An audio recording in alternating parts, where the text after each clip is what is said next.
존 파이퍼 목사님이 그런 얘기를 했습니다. 선한 행위는 선한 결과보다 선한 동기가 중요하다라고 얘기했습니다. 따라서 해볼까요? 결과보다 동기가 중요하다. 어떻게 무엇이 이루어졌느냐 그것보다 왜 그것을 했느냐라는 동기가 더 중요하다는 얘기입니다.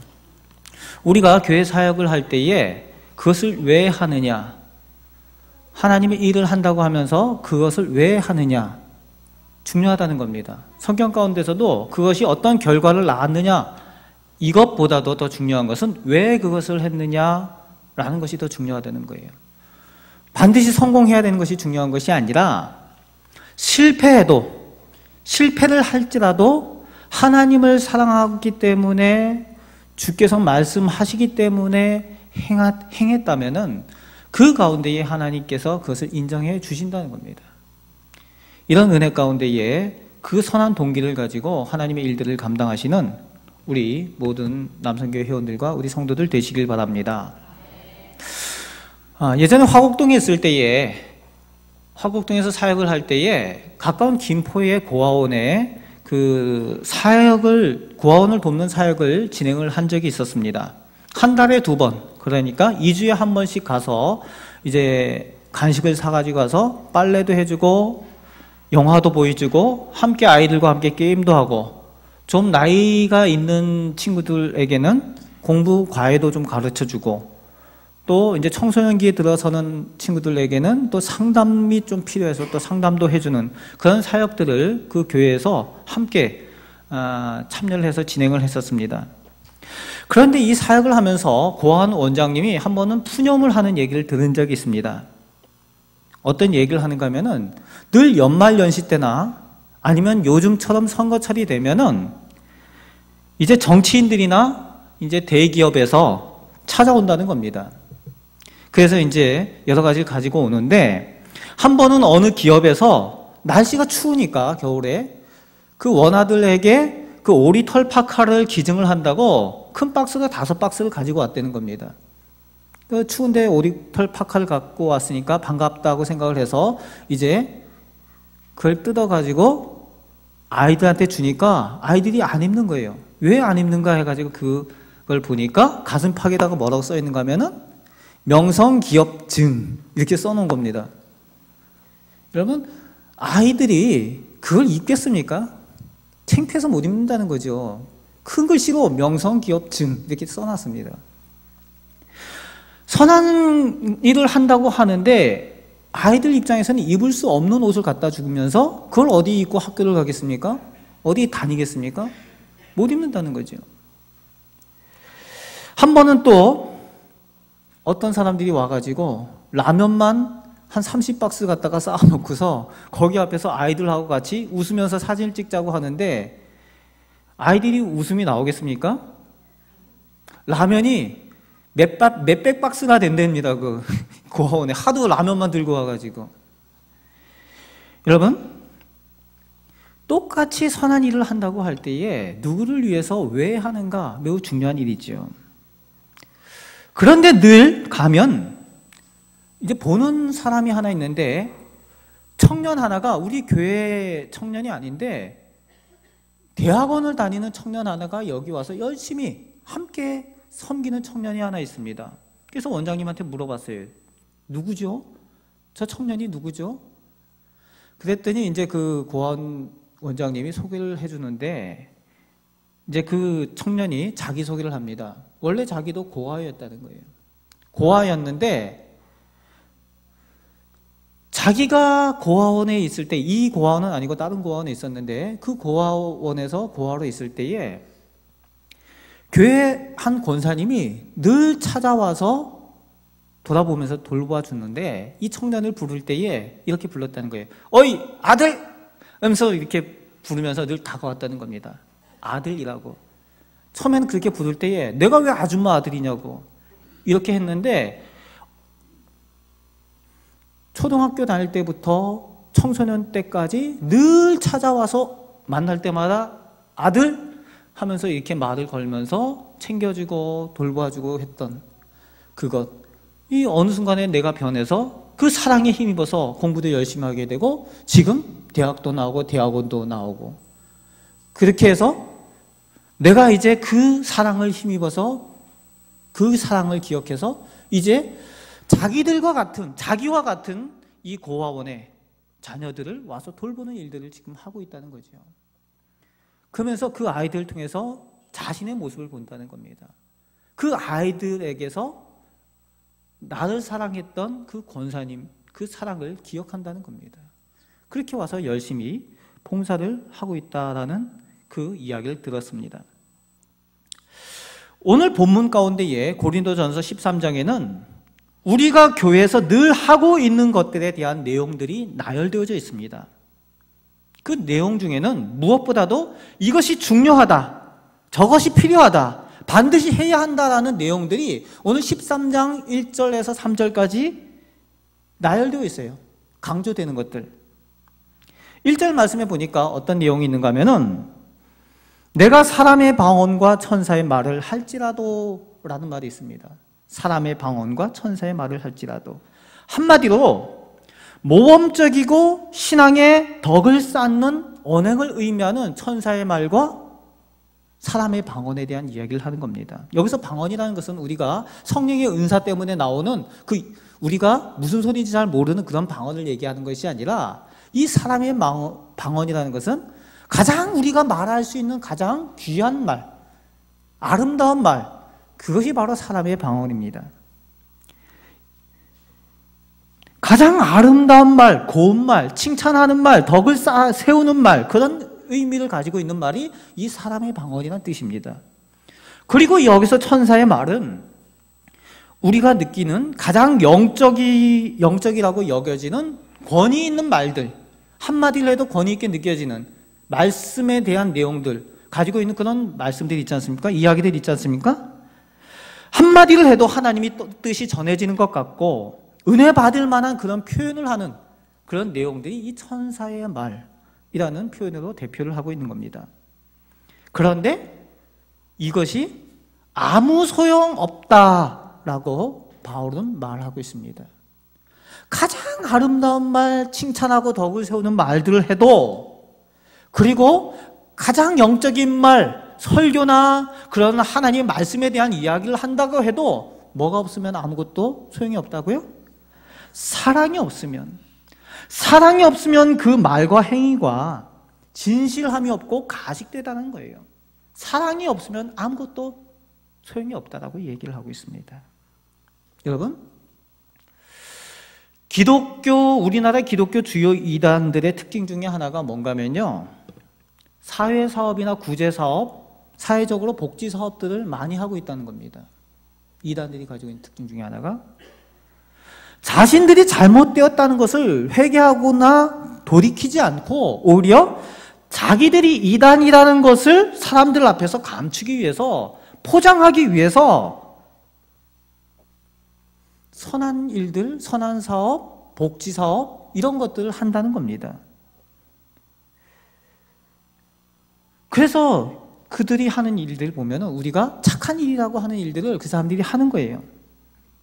자신들이 이단이라는 것을 다른 사람들한테 감추기 위해서 그렇게 하는 겁니다. 그러면서 선전을 합니다. 우리가 착한 일을 하고 있다. 그래서 그냥 선전하는 것이 아니라 국가기관들하고 연계를 합니다. 시청에 그 복지과하고 연결을 하고 구청에 복지기관하고 연결을 하고, 그래서 또 거기 이제 이단 단체에 가면은 어떤 것들이 있는가 하면 감사패를 많이 받아놨습니다. 시장하고 사진 찍으면서 감사패 전달받고 하는 이런 일들, 좋은 일 했다고. 그러면서 시장하고 같이 사진 찍은 것들이 있고, 구청장하고 사진 찍은 것들이 있고, 감사패 쭉 늘어놓습니다. 그러면서 한다는 얘기가 우리는 이렇게 좋은 일들을 하고 있는데 왜 우리가 이단이냐, 이렇게 얘기를 하는 거죠. 좋은 일을 하는 것이 좋은 일을 하기 위한 것이 아니라 그 의도가 다른 데 있다는 겁니다. 이웃 사랑을 위해서 하는 것이 아니라 자신들의 허물을 감추기 위해서 포장을 한다는 거예요. 하나는 알고 둘은 모르는 거죠. 하나님께서 살아계신다는 것을 심판당할 줄을 모르고 사람들 앞에서 눈 가리고 아웅하는 그런 것들을 하면서 포장하고 있는 그들의 모습을 보면 답답하기 그지없다는 겁니다. 비단 이단 얘기뿐만이 아닙니다. 남의 얘기가 아니라 우리 교회에, 한국 교회에 많은 일들이, 그런 일들이 있습니다. 최근 안양에서 어떤 큰 교회가, 담임 목사님이 영국에서 유학 갔다가 박사도 되셨던 분이고, 그런데 그리고 그분이 설교도 아주 강력하게 잘하십니다. 설교도 잘해요. 언변도 좋고 얼굴도 잘생겼습니다. 사나이답고 미사여구, 설교를 할 때의 그 언어를 얼마나 잘 쓰는지, 어떻게 저런 표현을 쓸 수가 있을까 할 만큼 그런 표현을 잘 씁니다. 사람들에게 칭찬받습니다. 그런데 최근에 드러난 것은 그 모든 것들, 그 삶 가운데 그 목적이 자기의 명예를 위해서, 자기의 욕심을 채우기 위해서, 결국 돈의 문제, 그리고 이성의 문제가 걸려서 어느 날 갑자기 사임을 해야 되는 그런 상황들이 벌어지는 것을 우리 한국교회 안에서 보게 된 일이 있습니다. 사람의 방언을 하고 천사의 말을 해도 사랑이 없이 하는 것은 소리 나는 구리와 울리는 꽹과리가 될 수밖에 없다라고 바울은 말하고 있습니다. 빈수레가 요란하다는 겁니다. 아무 능력을 발휘할 수 없다는 거예요. 밝혀지면 웃음거리만 되는 거죠. 말은 잘해, 말만 잘해. 그래, 너나 좀 잘했으면 좋겠어. 진정한 사랑이 없는 그곳에는 시끄러울 수밖에 없는 거죠. 천사의 말이 천사의 말로 들리지 않고 사람의 아름다운 말로 들리지 않는다는 겁니다. 사랑이 있어야만 합니다. 다음에 2절 말씀에 우리가 정말 중요하다라고 생각하고 다른 것보다 우리가 더 사모하고 갖고 싶어하는 영적인 은사들을 나열하고 있습니다. 여러분, 우리가 교회에서 신앙생활을 하면서 영적인 은사를 가지고 싶잖아요. 어떤 은사들을 가지고 싶습니까? 여러분, 영적인 은사 별로 사모함이 없으신가요? 오늘 2절 말씀에 보면은 우리가 정말 이런 거 있었으면 좋겠다. 첫 번째, 예언의 은사, 그죠? 예언의 능력. 그 다음에 또 어떤 것이 나옵니까? 모든 비밀을 알고 모든 지식을 아는 거예요. 하나님께서 감춰놓으신 그런 비밀들까지 딱 보면 알고, 딱 보면 느낄 수 있고, 다 모든 것을 꿰뚫어 알 수 있는 그런 지식의 은사. 그 다음에 산을 옮길 만한 그 믿음. 기도만 하면 다 이루어지는 거예요. 손을 얹고 기도하면 다 나와버리고, 죽은 사람도 갑자기 살아서 일어날 만큼 그런 산을 옮길 만한 믿음이 있다는 거죠. 여러분, 이런 은사 사모하고 있지 않습니까? 이런 은사를 가지고 있으면 교회 안에서 능력이 있으면 얼마나 좋습니까? 그리고 사역을 하는데도 폼나게 인정받고 있는, 받으면서 사역을 하면 얼마나 폼이 나겠어요? 사실 우리 마음 가운데 그런 마음들이 있잖아요. 좀 은사들이 있어서 좀 폼나게 사역을 하고 싶다.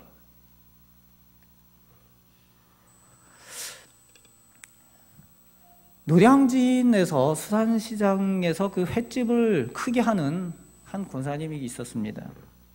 이분이 이 예언의 은사와 병 고치는 은사를 가지고 있었어요. 환자들이 많이 찾아옵니다.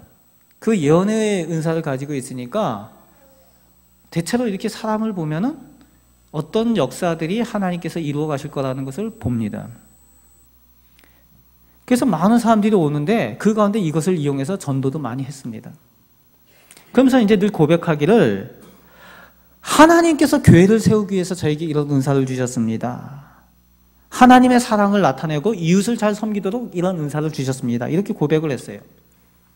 처음에 그렇게 겸손을 하면 그것이 끝까지 가면 얼마나 좋겠습니까? 사람들이 많이 찾아오고 유명해지고, 그리고 방송에까지 CTS, CBS까지 나오다 보니까 이분이 어느 순간에 이게 자기 것이 돼버렸습니다.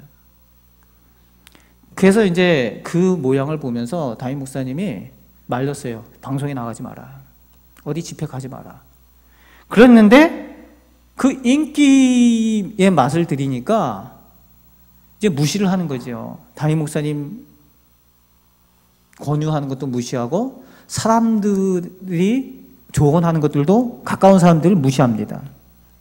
자기 목적을 위해서 주신 은사처럼 착각을 하고, 이제 자기 딴에는 주의 일을 한다고 이제 쫓아다니는 거예요. 뭐 지방까지, 뭐 저기 해외까지.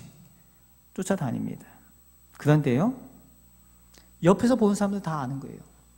저게 자기 이름을 위해서, 자기를 위해서 이 능력을 행하는구나. 예언의 능력을 행하고 그 병 고치는 은사를 행하는데 자기를 위해서 하는구나, 이걸 다 느끼는 거죠. 횟집을 크게 했는데 그 가게 손님들이 어느 순간에 줄기 시작합니다. 그런데 그냥 그 정도만 해도 괜찮은데 그래도 그냥 계속 다니는 거예요. 그런데 어느 날 불이 나서 홀랑 타버렸어요. 그 노량진 시장에. 혹시 그런 신문 본 적 있으신지 모르지만은 몇 년 전에 노량진 시장에 그 불 나가지고 2층에 있던 그 횟집의 매체가 다 타버렸습니다. 그때 그 사건이죠. 완전 망했습니다. 그리고 은사도 시들해져 버렸어요. 그러니까 사람들이 이제 얘기를 하는 거죠. 뭐라고 얘기를 하는가 하면, 예언의 은사가 있다면서 자기 망할 걸 왜 몰랐누? 그런 말을 하는 거죠. 나중에 이분이 회개하고 깨닫고 그렇게 말합니다. 내가 대단한 줄 알았습니다. 내가 하나님 사랑 잃어먹고 내가 아무것도 아닌 줄 이제야 알았습니다. 라고 그렇게 고백을 합니다. 너무 늦어버렸죠. 좀 일찍 깨달았으면 얼마나 좋겠습니까? 바울도 오늘 본문의 2절 말씀에 그렇게 자기 자신에 대한 것을 돌아보며 고백을 하는 거죠. 예언의 능력이 있고 다른 모든 사람보다 지식과 지혜를 소유했지만, 그리고 믿음의 능력을, 기도의 능력을 가지고 있지만, 스스로 나를 돌아봤을 때에 예수 그리스도에 대한 사랑이 없이 이런 것은 아무리 있어도 뭐라고요? 내가 아무것도 아니요 라고 고백을 하고 있는 겁니다. 2절 말씀에. 그 모든 것이 있는데도 사랑이 없다면, 주를 향한 사랑이 없다면 내가 아무것도 아니요. 따라서 해볼까요? 내가 아무것도 아니요. 그렇게 그 위대한 사도 바울이 그렇게 고백을 하고 있는 겁니다. 앞에 있는 그 능력을 다 갖고 있잖아요. 그런데 내가 아무것도 아니요, 자신이 무가치하다는 것, 의미 없는 존재라고 그렇게 고백을 하고 있습니다. 우리가 만일 예언의 은사, 방언의 은사, 신유의 은사, 가르침의 은사들, 이런 것들이 있으면은 그 은사들을 통해서 내 존재가 의미 있다라고 여기고 싶은데 그런 것이 우리 아닙니까? 그런데 오늘 말씀은 그 모든 것, 그런 은사들, 능력들이 있어도 사랑이 없으면 무가치하고 무의미하다라고, 나의 존재가 무가치하고 무의미하다라고 그렇게 말하고 있습니다. 무엇보다도 예수 그리스도를 향한 사랑, 형제 자매에 대한 사랑이 있을 때에 우리에게 주신 은사들이 가치 있고 의미가 있다라고 그렇게 말씀하여 주고 있습니다. 여러분, 사랑할 때의 의미가 있는 겁니다. 이제 예전에 이제 결혼식 주례를 할 때면은 꼭 묻는 질문이 있었습니다. 결혼식 이제 주례를 하면은 제가 꼭 그런 질문을 묻습니다. 왜 결혼을 합니까? 라고 신랑 신부한테 물어봐요. 그 결혼식장에서 묻기 좀 뭐한 질문이긴 하지만 물어봅니다. 아니면 이제 미리 찾아오면 물어보기도 하는데, 왜 결혼합니까? 그게 물어보면은 뭐라고 대답할까요? 예, 사랑하기 때문에 결혼합니다. 대체로 그렇게 대답을 하죠. 그러면 제가 그냥 결혼식장이니까 그냥 대답할까 봐 한마디 더 묻습니다. 그럼 다른 목적이나 의도 때문이 아니냐라고 다시 확인 사살을 하는 거죠. 그렇게 다시 질문합니다. 결혼의 이유와 목적이 무엇인지 확실히 알고 결혼하라는 것을 다짐받기 위해서입니다. 결혼의 이유와 목적이 무엇입니까? 결혼하는 이유는 사랑하기 때문에, 결혼의 목적은 사랑하기 위해서입니다. 사랑하기 때문에, 사랑하기 위해서 결혼한다는 거죠. 여러분, 이게 모든 신랑 신부에게 적용이 되면 얼마나 좋겠습니까? 그런데요, 불행하게도 다 그렇지 않다는 겁니다. 한순간의 실수 때문에, 요즘 젊은 사람들 가운데 마음이 아픈 경우가 너무 많아요. 한순간의 실수 때문에, 의무감 때문에 결혼하는 사람들을 종종 봅니다. 예, 무슨 얘기인지 좀 아시죠? 또 어떤 사람들은 부모들 때문에 결혼을 하는 경우도 있어요. 계약 결혼. 저는 이제 저도 결혼한 지 꽤 됐지만은 제가 신혼여행을 갈 때에 같이 그 팀이 묶여져 있던 부부가 있었는데 그 팀이 이제 계약 결혼한 부부더라고요. 비행기에 와서 앉았는데 완전히 자리를 따라왔습니다. 이쪽 창가 저쪽 창가. 그 신혼여행지 가서 방을 따로 써요. 그리고 올 때 비행기를 다른 비행기로 옵니다. 물어봤더니 계약 결혼해서 그렇다는 거예요. 부모들끼리 약속을 한 그런 결혼이기 때문에 어느 기간 동안 그 결혼에 그것을 유지를 해야 된다는 거예요. 그런 꼴을 다 보겠더라고요. 여러분, 그렇게 해서 행복할 리가 만무하겠지요. 근데 그런 결혼하는 것을 본 적이 있습니다. 이제 상도동에서 이제 사역을 하면서 그 부부 사랑뜰이라는 12주 프로그램을 진행을 한 적이 있습니다. 부부 상담 이제 프로그램을 진행을 하는데 가정에서 남편과 아내의 사랑의 지수를 점검을 합니다. 12주를 진행하면서. 그런데 많은 부부들이 이제 신청을 해서 오는 부부들이 사랑하는 감정 때문에 결혼해서 결혼 생활을 지금까지 해왔는데 부부로서 살아왔는데 그 이전에 있었던 그 사랑했던 그 마음들이 다 없어지고 이제 의무감 때문에 부부 생활을 유지하고 가정 생활을 하고 있다는 겁니다. 의무감만 남아서 함께 살고 있다는 거예요. 여러분, 행복하겠습니까, 그게? 행복하지 않다는 거죠. 행복하지 않다고 느끼는다는 겁니다. 그러니까 서로가 대화가 안 되고 다른 방을 쓰고 이렇게 하고 있다는 겁니다. 그래서 12주 과정을 진행하면서 무엇보다도 사랑을 회복하도록 돕는 작업을 제일 먼저 진행을 합니다. 그러면서 처음에 만나서 사랑했던 그런 추억들을 떠올리게 하고 그리고 서로에게 감사했던 그런 일들 뭐 이런 것들을 진행을 하다 보면은 이제 12주 과정 진행하면서 회복되어지는 그런 과정들 보게 되고 그렇게 되는데 여러분, 의무감으로 가정을 이루고 내가 희생하면서 산다라고 그렇게 생각할 때에 가슴이 얼마나 답답한지 모릅니다. 희생한다는 거예요. 오늘 3절 말씀에 바로 희생에 대한 얘기가 나옵니다. 내게 있는 모든 것으로 구제하고, 즉 전 재산을 털털 털어서 구제한다는 거지요. 그렇게 구제한다고 열심히 뛰어다닌다는 겁니다. 그리고 내 몸을 불사르게 내어줄지라도, 즉 우리가 얘기하는 희생을 하고 있다는 겁니다. 희생한다는 거. 여러분, 희생하는 것도요, 내가 자의적으로 희생하는 것이 있는가 하면 타의적으로 희생하는 게 있죠. 세계 전쟁사를 보면은 많은 젊은 청년들이 희생을 했습니다. 히틀러나 나폴레옹이나 이런 사람들, 몇몇 권력자들이 자기들의 이익을 위해서 잘못된 선택을 하는 바람에 자의로 혹은 원치 않는데 타의로 끌려가서 희생된 사람들이 오늘 세계사에 얼마나 많이 있습니까? 그렇습니다. 희생할 수 있습니다. 헌신할 수 있습니다. 그런데 사랑 없이 다른 목적으로 할 수 있다는 겁니다.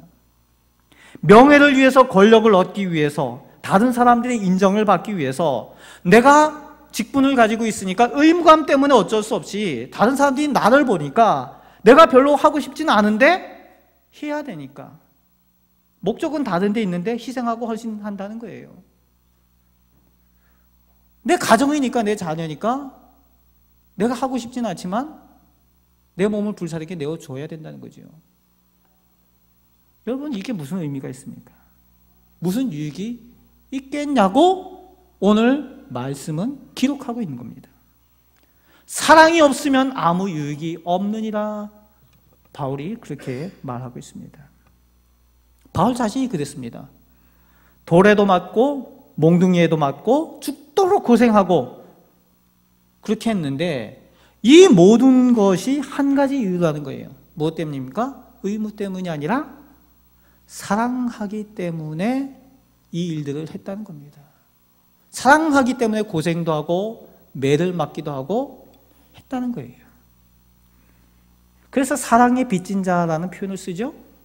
사랑에 빚진 자라는 표현의 의미를 잘못 해석을 하면 안 됩니다. 의무가 아니라 사랑에 빚진 자라는 표현은 내가 사랑하기 때문에 라는 표현으로 해석을 해야 되는 겁니다.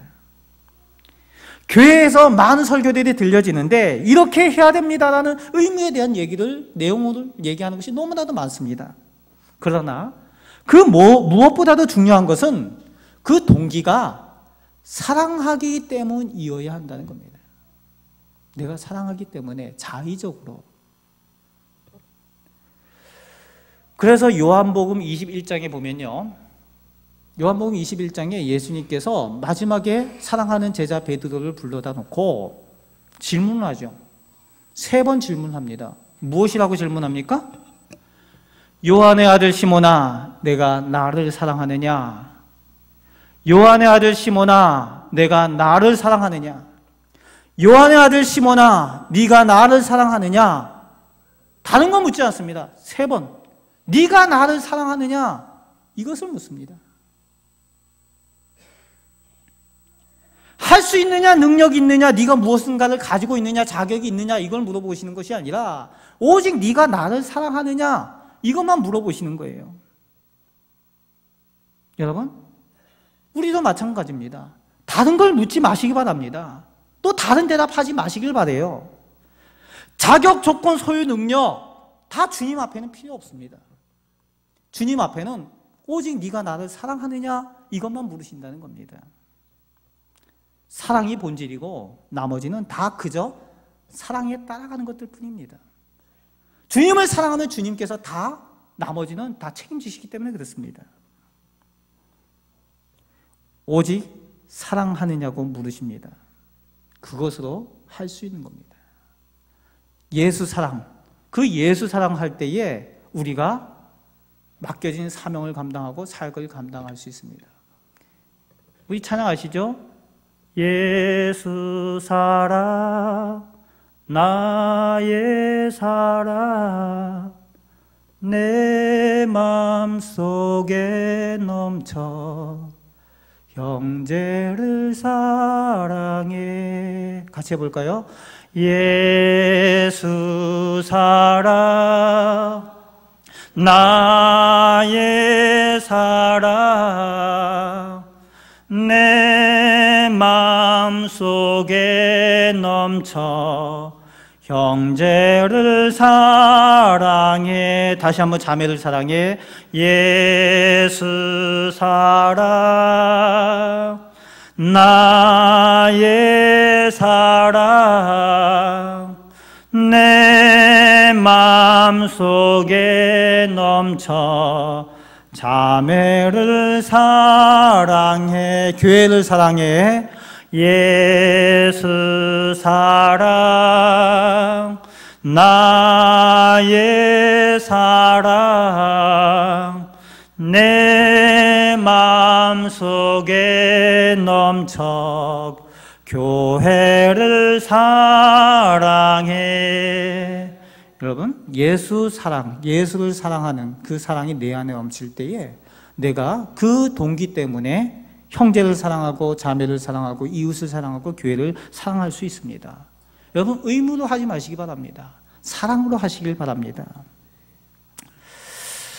최근에 미국에서 한국에 와서 오랫동안 교육의 현장에 있던 분이 한국의 교육 그 현장에서 일하는 우리 교사들과 함께 자리를 하면서 이야기를 나눈 적이 있습니다. 그때 질문이 있었어요. 미국 교육과 한국 교육의 다른 점이 무엇입니까? 라는 이런 질문을 했는데 이분이 이런 얘기를 했습니다. 미국 교육과 한국 교육의 다른 점은 미국은 영웅이 있다라는 말을 했습니다. 영웅이 있다. 미국 교육에는 영웅이 있다는 거예요. 무슨 얘기인가 했더니 우리나라 한국 사람들은 영웅에 대해서 영웅을 한번 아는 대로 되보십시오. 그러면 세종대왕, 이순신 장군 이렇게 되다가 금방 막혀버린다는 거예요. 그런데 미국의 학생들한테 영웅에 대해서 이야기를 해보세요. 그러면은 그 대통령들 이름 다 나오고 거기 유명한 사람들 영웅 얘기들 다 나오고 최근에 일어났던 9.11 사건에서 나타났던 그 소방관들 얘기, 경찰들 얘기 이런 얘기들까지 다 나온다는 거예요. 무슨 얘기냐? 한국 사람들은 똑같은 9.11 사태가 일어나면은 책임자를 찾아서 처벌하는 것에 관심이 있는 게 한국 교육이라면은 미국 교육은 영웅 만든다는 거예요. 영웅 이야기를 한다는 겁니다. 그 사람들이 얼마나 자신을 헌신해 가면서 영웅으로서 그렇게 섬기고 봉사하고 그 죽음의 현장으로 달려가는가, 이런 것들을 가르쳐 준다는 겁니다. 그것을 배우는 아이들이 그래서 미국이 자랑스럽다, 아메리카가 자랑스럽다, 아메리카를 사랑한다는 얘기를 하는 거예요. 그리고 나도 그런 영웅이 되고 싶다, 그 사랑 때문에 나도 영웅이 되고 싶다라고 이야기를 하는 것이 미국 교육이라는 거죠. 그래서 영웅 이야기가 있다라는 얘기를 합니다. 오늘 우리도 마찬가지입니다. 우리가 교회 안에서 어떤 이야기를 하는 것이 좋을 것 같습니까? 사랑에 대한 이야기를 해야 되는 것이죠. 요한계시록 2장에 에베소 교회에 대한 이야기가 있습니다. 주님께서 말씀하시죠. 내 행위와 수고, 인내를 다 알고 있다라고 얘기를 합니다. 에베소 교회가 주님을 위해서 수고하고 인내하고 그 열심히 한 것을 다 안다는 거예요. 그런데 한 가지 뭐가 부족하다? 너의 처음 사랑을 버렸노라 라고 지적하고 있습니다. 처음 그 사랑으로 했던 것이 이제는 의무감으로 바뀌어서 그저 인내하고 수고하고 그렇게 행하고 있다는 겁니다. 그것을 주님께서 책망하고 계시다는 거예요. 왜 이 말씀을 하십니까? 사랑을 회복하라는 겁니다. 사랑을 회복하라. 우리에게 주시는 말씀입니다. 우리가 무엇을 가지고 일을 하고 있습니까? 주님의 사랑으로 해야 됩니다. 따라서 해볼까요? 주님 사랑 회복. 예, 우리 옆에 분들 인사하겠습니다. 주님의 사랑을 회복합시다. 예, 다시 한번요. 사랑을 회복합시다. 예, 주님의 사랑을 회복해야 됩니다. 주님은 오늘 지금 나를 얼마나 사랑하시는지 그 사랑을 오늘 회복해야 됩니다. 누가 나를 제대로 대우해 주지 않아도, 나를 알아주지 않아도 주님이 날 사랑하심에 감격해서 내가 주님을 사랑하는 그 뜨거움으로 내가 일할 때에 행복한 우리가 될 수 있다는 거예요. 그렇게 헌신하시는 우리 남성교회 회원들이 꼭 되시길 바랍니다. 그리고 우리들 성도들이 되시길 바랍니다.